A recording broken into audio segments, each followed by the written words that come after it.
প্রিয় মুসলিম ভাই সব, আমি মাওলানা ফরিদউদ্দিন আল মোবারক বলতেছি। আমার মাদ্রাসা উত্তর হরিপুর জমিরিয়া মাদ্রাসা, বাংলা বাজার, ছাগলনাইয়া, ফেনী, সম্পূর্ণ পানির নিচে নিমজ্জিত।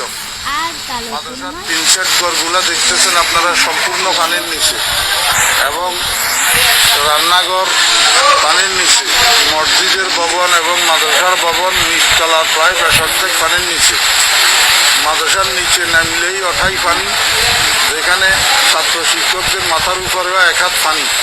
এমতো অবস্থায় আমাদের খাওয়া দাওয়া, পায়খানা প্রস্রাব অসুবিধা হইতেছে, খাওয়ার পানির অসুবিধা হইতেছে। আপনারা দেখেন, এই শতাধিক ছাত্র শিক্ষক মাদ্রাসায় পানিবন্দী হইয়া রয়েছে।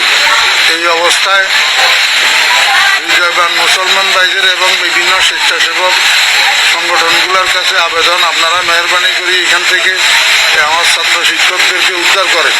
ছোট ছোট বাচ্চা এগুলা সাঁতরাইয়া যে রাস্তা পর্যন্ত যাবে এমন এই অবস্থা নাই। এমত অবস্থায় আপনাদের কাছে বিনীত অনুরোধ, আপনারা যেখানে আছেন আমার এই ছোট ছোট ছাত্র শিক্ষকদের দিকে একটু সাহায্যের হাত বাড়ান, একটু তাড়াতাড়ি এখান থেকে আমাদেরকে উদ্ধার করার চেষ্টা করেন।